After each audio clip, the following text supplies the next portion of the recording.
Dulu ya orang tua saya itu pernah ngomong, kalau kamu pengen jadi orang sukses, kamu jangan pernah beralih profesi.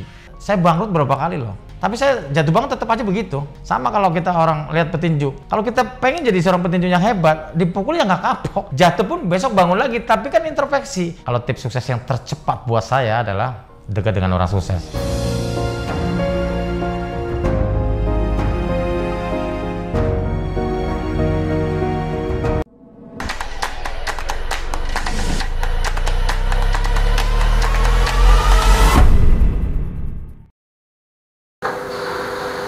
Assalamualaikum warahmatullahi wabarakatuh. Kawan-kawan sekalian, ketemu lagi di channel YouTube Kesanan Kita Semua, Armada Sakti Official.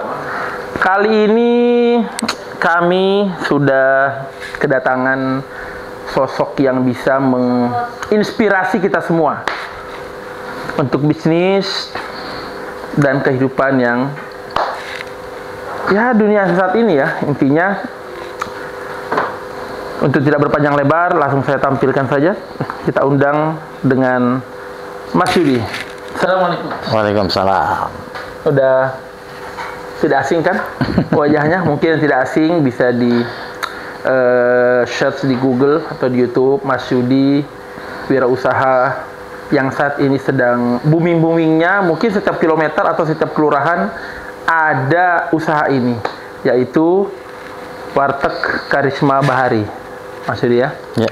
Itu dia, langsung aja ke ownernya, pemiliknya langsung dari Warteg Karisma Bahari. Gimana Mas? Awal mulanya warteg nih pasti dari satu dong? Iya, dari dulu pertama saya cerita dulu ya sebentar ya. Jadi dulu warteg pertama saya itu kaki lima itu di daerah Cilandak, Jakarta Selatan. Ya. Siapa sih yang nggak pengen punya warteg yang istilahnya layak lah ya.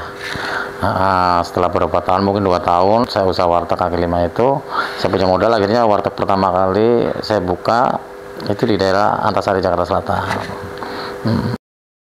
Terus pengalaman kami, kenapa kami bikin Warteg Karisma, dulu kan kalau kita mau ngontrak tuh rata-rata ditanya dulu mau buat apa gitu. Takut kotor atau apa ya? Dulu rata-ratanya akan dipertanyakan kan buat apa gitu, walaupun kita berani sewanya. Tapi kalau emang dia nggak cocok, yang punya kontrakan tidak mau, mamanya buat warteg, jangan ntar kotor, ntar kumuh gitu kan. Jadi pikiran, berarti selama ini pandangan masyarakat umum tuh warteg itu kotor dan kumuh gitu kan. Kayak mie ayam, bakso, rata-rata kayak gitu. Jadi akhirnya aku punya inisiatif, ya udahlah, nanti kalau aku punya modal, nanti saya akan bikin warteg yang mungkin lebih bersih. Apalagi saat itu kan kita masih pakai minyak tanah. Iya betul. Iya, otomatis dapurnya. Jadi itulah pengalaman saya. Kenapa saya bikin warteg bersih, itu pengalamannya dari sering ditolak untuk sewa kios karena untuk alasan untuk warteg nanti kotor, nanti kumuh. Tahun berapa itu Mas? Dulu sebelum ini ya, waktu saya dagang warteg pertama, saya masih Presiden Soeharto kok waktu itu malahan. Ternyata.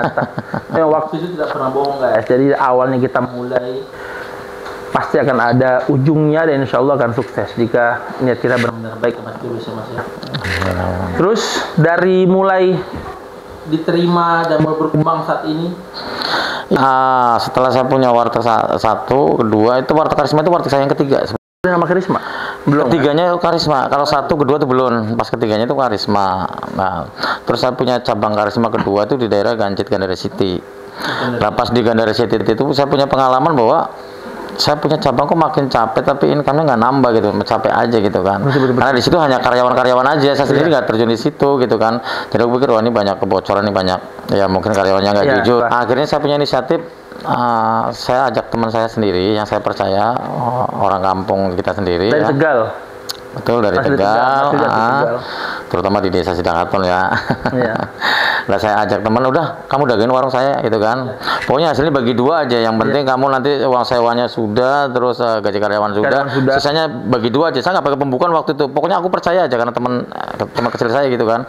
Ya udah, di saat itulah loh, mendingan kayak gini gitu kan. Saya nggak pusing, ternyata sebulan saya dapat income umumnya 5 juta, 7 juta, tapi saya nggak mikirin udah gitu kan. Yang ngurusin teman saya sendiri. Siapa sih orang yang nggak pengen punya warteg sendiri? Teman saya kan waktu itu cuma ngikut saya kan. Setelah 2 tahunan dia punya modal, otomatis Mas Yudi, saya pengen dong buat sendiri, gimana ya? Tapi saya pengen punya wartegnya Mas Yudi dulu, kamu bayarin aja gitu. Pas begitu waktu itu dananya masih kurang, ya udah sisanya dikredit. Bayar itu maksudnya tanahnya? Bukan, jadi kan kalau warung itu udah jalan kan harganya tuh mahal tuh, karena kita tahu tuh kan penghasilannya. Bahasanya franchise-nya. Kalau waktu itu saya belum kenal franchise lah ya.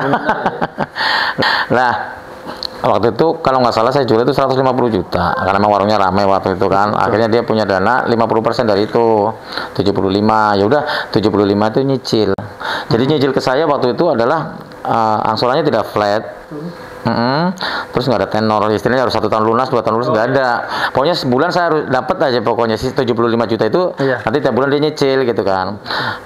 Setelah itu berhasil, dia akhirnya milik sendiri kan, udah nggak setoran lagi ke kita karena dia udah lunas. Nah mungkin teman-temannya pada dengar gitu kan, akhirnya pada ngikut gitu kan. Mulai nih. Loh di Mas itu boleh ya kredit gitu ya? Betul. Ya boleh, yang penting dananya waktu itu harus ada 50%. Jadi saya dulu setiap bulan itu keliling naik motor. Jadi saya cuma bawa buku kecil, buku tabungan SD zamannya itu, kebetulan memang pendidikan saya itu S1 ya. Jangan dilihat dari sekolahnya, tapi sekolah itu nomor 1 penting ya, maksud dia. Terus. Nah, jadi aku setiap bulan itu mamanya nih, aku datang ke warteg ini. Sebulan setoran bulan ini 3 juta, bulan depan mamanya naik atau turun nggak apa-apa. Bulan depan 5 juta, bulan depan lagi 1 juta nggak masalah. Jadi itu yang bikin mereka itu merasa nyaman mungkin kredit sama saya gitu kan. Udah nggak pakai tenor 1 tahun atau 2 tahun, kedua angsurannya tidak flat kayak kita di bank. Nah lama-lama tuh banyak tuh yang kreditin sama kita. Jadi kalau tiap bulan saya tuh keliling. Angka 100-an itu ya? Yang kreditan itu yang semacam bahasa sekarang ini franchise-nya lah. Kalau dulu kan belum saya sebut franchise karena saya kreditin hanya khusus teman-teman saya sendiri.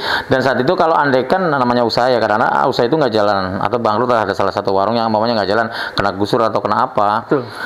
Itu mamanya masih utang sama saya itu 30 juta, 50 juta itu lunas kalau sama saya. Pokoknya intinya usaha itu nggak berjalan berarti sudah selesai, istilahnya kreditannya nggak dilanjutin, emang saya lunasin. Itu cuma begitu aja awalnya. Nah, mulai tertata rapih dan franchise dan lain-lain sampai saat ini dia sampai 1.500 ya. Kurang lebih baru 1.000. 1.500. Sampai Bali juga kalau salah. Sekarang sudah ada di Bali. Titiknya di mana tuh? Tiba-tiba langsung terbukukan secara rapi dan lain-lain. Itu juga saya dulu nggak sengaja juga. Jadi saya naruh nomor telepon saya di setiap warteg. Maksud saya sih barangkali ada orang mungkin mau catering, pesan nasi bungkus. Awalnya cuma begitu aja gitu kan, awalnya begitu aja, cuma naruh nomor telepon aja, terus saya kasih slogan kan, siap mau warteg kan Jabodetabek. Saya suka kata-kata itu. Nah ternyata itu kan suatu doa gitu kan. Jadi akhirnya ada orang-orang yang emang makan di situ akhirnya nanya-nanya gitu kan. Jadi kan udah nggak nanya sama karyawan, udah ada nomor teleponnya. Padahal maksud saya saat itu barangkali ada orang mau catering gitu kan, pesan nasi bungkus lah seperti itu. Maksud saya cuma seperti itu. Ternyata itu juga efektif. Bener. Banyak orang nanya. Terus keduanya akhirnya saya punya teman, kebetulan dia guru SMP di kampung saya, akhirnya bikin website gitu kan. Betul. Website apa ya? Aku kan jadul gitu kan. Akhirnya dijelasin gini, yaudah kamu yang ngurusin deh, pokoknya aku mah nggak tahu, aku gaptek lah masalah itu gitu kan. Akhirnya teman saya tuh masukin lah, bikin web gitu kan. Nah itu baru mulai istilahnya orang-orang yang di luar Tegal itu tahu bahwa warteg itu bisa di-franchisein gitu kan. Awalnya seperti itu. Itu dia intinya, titik awalnya dari hal yang satu menjadi mulut ke mulut, terus menjadi 1 menjadi 5 dan seterusnya. Hingga saat ini mungkin angka yang kredit itu kayak sekarang udah nggak bisa kali franchise-nya Mas Yudi. Saat ini misalnya ada penonton nih ingin franchise ini gitu loh. Kalau saya nggak dengar kabar kan apa 100 apa 150 juta. Kebetulan kemarin pun tetangga saya memang ada yang buka, saya tanya-tanya juga. Ternyata saya ketemu ownernya saat ini. Jadi angka 150 itu sistemnya bagaimana? Jadi kalau franchise ke kita tuh sistemnya jual putus, karena rata-rata franchise itu kan dia pasti ada royalti. Kalau ke kita tuh sama sekali nggak ada, cuma awal saja. Kalau satu tempat nih mamanya, kenapa harganya berbeda-beda? Karena aku nanti lihat bangunannya, aku lihat renovasinya itu gimana, besar kecilnya di situ angkanya yang berbeda seperti itu. Jadi nggak, mamanya ukurannya sama nih 4 kali 10, kok harganya beda? Ya beda karena di sini mungkin renovasinya lebih besar. Mungkin di sini belum ada airnya, belum ada listriknya, harus saya keluarin lagi. Jadi kenapa angkanya itu berbeda-beda? Jadi angka itu keluar setelah saya itu survei, saya lihat oh ini yang perlu direnovasi ini, berarti kisarannya biayanya sekian. Jadi mamanya nih angka nih ke kita nih 150. ya cukup satu kali. Kalau satu tempat itu mau 20 tahun, mau 50 tahun tidak ada royalti ₹1 Dari pun. 150 itu udah plus uang sewa kalau sebenarnya. Belum. Sewa kan kita juga bisa belum tahu juga sewanya. Kalau kita makin strategis otomatis kan makin mahal. Betul. Ya kan, kalau di Depok mamanya mungkin Jalan Raya Margonda paling mahal mamanya kan. Makanya kita juga nggak bisa menentukan. Cuma kalau estimasi sewa standar ya 50 juta min plusnya ya. Satu tahun. Jadi kalau estimasi antara kontrakan sama franchise kita estimasinya 200 juta. Plus masaknya, plus karyawannya dari Mas Yudi. Semua udah semua itu. Intinya bagi kalian yang udah ikut franchise ini udah tinggal terima kabar aja. Betul. Bulan Laporan ini omsetnya nih. Setiap hari laporannya juga ada. Betul. Ya, insya Allah semuanya bisa. Tapi saat ini masih ada yang masih sibuk. Saya dengar masih sibuk hampir seminggu sekali, 2 minggu sekali masih survei untuk warteg dan lain-lainnya. Hampir tiap malam malah gitu masih hampir tiap malam. Kenapa saya keluarnya malam? Karena ya emang kan Jabodetabek kan macet ya kalau siang kan. Kalau kita surveinya malam atau kerjanya malam, istilahnya jauh pun ya mau 10 titik ya kan 15 titik bisa. Tapi kalau siang kan momennya kita kan dari Cilandak momennya ke daerah Cilengsi juga 2 jam kadang-kadang kayak gitu. Tapi kalau malam kan hitungannya paling ya berapa menit lah istilahnya gitu. Kenapa saya keluarnya malam? Bagian siangnya ada juga. Kalau bagian pencari lokasi dia siang. Kalau sendiri kan bagian survei terakhirnya istilahnya. Itu dia pemirsa. Jadi intinya untuk lebih jelasnya lagi nanti kita akan cantumin kontak Mas Yudi ya, takutnya boleh atau di website kita sendiri. Warteg Karisma Bahari. Kan banyak namanya nggak salah kan? Banyak labelnya kan? Iya, kita kan punya, makanya tulisannya sekarang kan Karisma Bahari Group karena kami punya 4 brand, 4 merek, jadi Warteg Karisma, Warteg Mamoka, Warteg Subsidi, dan Warteg Selaras. Lu pada kru-kru gua nih yang suka makan warteg mana lu?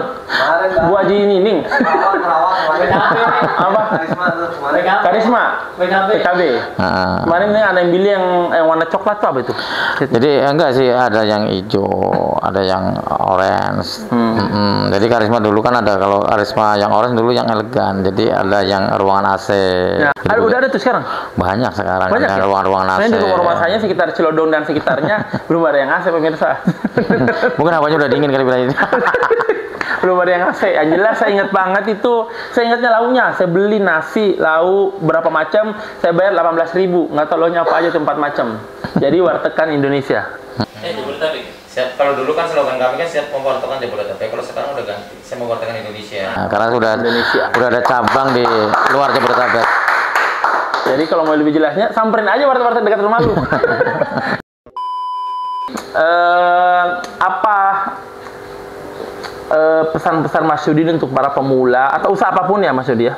Usaha apapun, apa yang bisa memotivasi teman-teman kita atau anak-anak muda atau orang tua yang ingin coba berusaha khususnya kuliner, apa kira-kira pesannya Mas Yudi nih? Kalau menurut aku sih orang sukses adalah orang yang berani di bidang apapun ya, sukses di bidang apapun ya. Mau kuliner mau apapun ya, pasti orang yang sukses pasti adalah orang-orang yang berani pasti. Sekarang ya istilahnya ya paling nggak berani capek, berani dibully. Ya kita nggak ada yang bully, banyak banget. Banyak. Banyak yang bilang warteg Karisma itu warteg monster gitu kan. Why? Nah iya kan udah bilang warteg pembunuh warteg lain gitu kan. Kadang-kadang ada aja yang seperti itu gitu kan, apalagi di sosial media. Awalnya saya sahur itu, kita ada base camp kan di dekat rumah itu. Sahurnya itu orang Sunda, orang Sukabumi, orang Sunda lah intinya. Depannya itu udah mulai chatnya bagus. Wah warteg nih kayaknya nih. Ini pemilik Sunda ini ya warteg nih bla bla bla. Tapi nggak ngejudge dan nggak berantem seperti itu. Intinya berantemnya cuma sekedar omongan aja lah. Gitu lama-lama dari omongan itu mungkin yang hijau ini nggak ngomongin, yang kuning ini ngomongin gitu loh. Jadi ya kena azannya sendiri, bubar lama-lama. Tapi yang di seberangnya warteg hijau dan kuning itu sampai sekarang gue makan setiap jam 1 siang di situ. Ya sebenarnya persaingan itu bikin kita tuh cerdas ya sebetulnya. Contoh setelah ada warteg bersih terang, akhirnya kan ngikutin gitu kan. Kadang-kadang emang rasanya nggak enak, rasanya pahit, rasanya sakit, apalagi disayangin teman sendiri gitu kan. Tapi endingnya itu biasanya membuat kita itu cerdas. Akhirnya punya motivasi apa sih ya, biar orang itu banyak saingan, banyak warteg, tapi tetap ke brand kita gitu loh. Akhirnya inovasi itu banyak. Contoh di zamannya corona, akhirnya kan saya punya ide gimana caranya, istilahnya walaupun nggak boleh makan di tempat saat itu, tapi tetap online-nya ke kita. Ya contohnya mungkin Ada online? Iya, sekarang udah pakai gitu. Gitu ada pembayaran yang non tunai juga bisa gitu kan. Jadi waktu itu anak saya punya ide bahwa gini, gimana ya kalau kita semuanya orang ini 3 bungkus gratis 1 bungkus. Ini pasti ada aja gitu kan. Apa digratisin minumannya. Nah, itu tadi di setiap masalah pasti di situ sebetulnya ada jalan keluar. ada sesuatu lah ya kan kalau kita mau menggali. Makanya kalau persaingan itu bikin manusia itu sebenarnya bikin cerdas. Akhirnya kita sadar, oh warteg saya ternyata setelah ada warteg itu kok gelap ya, kok kumuh ya. Akhirnya kita mulai ya kan, akhirnya dibikin berkembang pikirannya. Walaupun memang rasanya sakit awalnya apalagi teman gitu kan. Tapi endingnya sebenarnya bikin kita itu cerdas kalau buat saya gitu. Tapi temannya nggak usah disebutin di sini. Nggak perlu lah. Itu dia. Jadi semuanya itu mulai dari nol ya Mas Yudi ya, dari hal yang banyak banget yang pengen berkupas sebenarnya. Jadi sebelum kita podcast ini saya udah ngobrol dengan Mas Yudi soal pahit-pahit awal-awalnya lah untuk membuka warteg ini. Yang jelas semuanya yang pahit ya tinggal jadi kenangan dan jadi pembelajaran aja Mas Yudi ya, dan awal-awal itu ya. Dan saat ini sudah mencapai 1.500. Jadi wartegan dulu awalnya mimpinya hanya omongan wartegan Jabodetabek. Jabodetabek dulu. Sekarang wartegan siap mau wartegan Indonesia. Mantap. Jadi selalu tonton hingga habis podcast kami di sini di channel YouTube kami Armada Sakti Official. Dan seperti biasa bagi kalian yang ingin berkomentar dan lain-lainnya silakan berkomentar. Dan ingin telepon langsung, nanti kita akan hadirkan nomor kontaknya Mas Yudi yang ingin ikut nimbrung dalam bisnis warteg ini. Mungkin untuk mewakili komentar pertanyaan pemirsa yang ada di rumah, kita wakilkan dengan kru-kru saya nih. Banyak yang mau nanya nih. Penonton saya di sini ada 1.000 loh, kalau yang kalian tahu ya. Dari pojok kanan kiri atas. Ya, untuk Mas Yudi mau tanya harapan apa yang belum tercapai sambil minum Mas. Ya aku sih hanya pengen warteg itu lebih dikenal di nasional, untuk internasional kalau bisa. Sebenarnya sudah ada yang ngajak juga, istilahnya ke luar negeri juga kan, untuk kita bikin warteg di sana. Insya Allah juga nanti WKB akan dijadikan sebuah PT. Kami sudah ada kerjasamanya dengan beberapa orang yang memang mau menjadikan WKB itu sebuah PT. Jadi nanti bisa go internasional insya Allah gitu kan. Sebenarnya kalau PT nggak usah kerja sama Mas, langsung bikin aja. Katanya saya bikinin apa? Otomatis kan gini, kalau keterbatasan dengan SDM. Jadi kalau nanti lebih profesional lagi kelasnya nanti. Jadi kalau kelasnya sampai ke luar pulau, ke luar negeri, jadi kan SDM-nya mereka nanti yang nyari. Iya benar. Ada lagi? Ada. Dari pojok kiri atas bawah pohon tuh. Nanya. Apa ya tadi ya? Mau tanya apa ya? Ya, belum ditulis. Ini Mas. Pernah mengalami kegagalan selama menjalani bisnis yang Mas Yudi jalani? Pernah, bukan pernah lagi, mungkin sering juga kan. Jadi warteg saya yang pertama dulu waktu kita masih tunangan dengan istri saya, waktu itu saya join dengan calon mertua. Waktu itu masih calon ya, namanya bertunangan. Oh iya, calon. Nah, kita punya modal. Saya kan awal tuh dagang asongan dulu. Saya lulusan SD, saya dagang asongan di daerah Temanggung, Bandung. Saya punya modal. Nanti pikiran saya kalau saya menikah nanti saya tidak dagang asongan lagi, tapi saya dagang warteg join sama mertua. Tapi ya Tuhan berkehendak lain, begitu saya join nama mertua, warteg saya yang pertama tuh bangkrut malah. Ya belum ada kita namanya Karisma Bahari ya? Belum Waktu itu. Kita taruh dulu. Jadi tetap pengalaman-pengalaman itu ada di zamannya kemarin pandemi juga ada beberapa yang warung kita itu tutup juga ada gitu kan. Tapi ya jiwa saya kan jiwa dagang, jadi udah biasa lah. Istilahnya ada gagalnya ya pasti. Makanya kan kegagalan adalah sukses yang tertunda. Tapi bila mana kita mau belajar dari sebuah kegagalan, kalau kita tidak bisa belajar dari sebuah kegagalan adalah tetap kegagalan juga kok. Ditulis ya. Ada lagi nih, sebelum saya tutup nih. Cukup. Nanti kita akan ketemu lagi di program selanjutnya dengan Mas Yudi. Kita bahas yang lebih mendetail dari ini. Jadi untuk saat ini mungkin cukup Mas Yudi ya. Jadi untuk perkenalan dengan Mas Yudi sendiri yang memang sih tanpa saya sadari memang awalnya di tetangga saya itu Mas Yudi sempat terngiang, wah Pak Hari itu punya Jokowi presiden kata dia. Ya iyalah, orang kita presiden kita gitu kan. Ternyata pas saya ketemu dengan orangnya, asli orang Indonesia dan asli Tegal. Betul, Tegal. Ya, sebelum saya tutup, dari saya pribadi ada pertanyaan Mas Yudi. Saya kan sering ke Jawa nih, walaupun saya orang Sulawesi. Benar nggak sih di Tegal nggak ada warteg?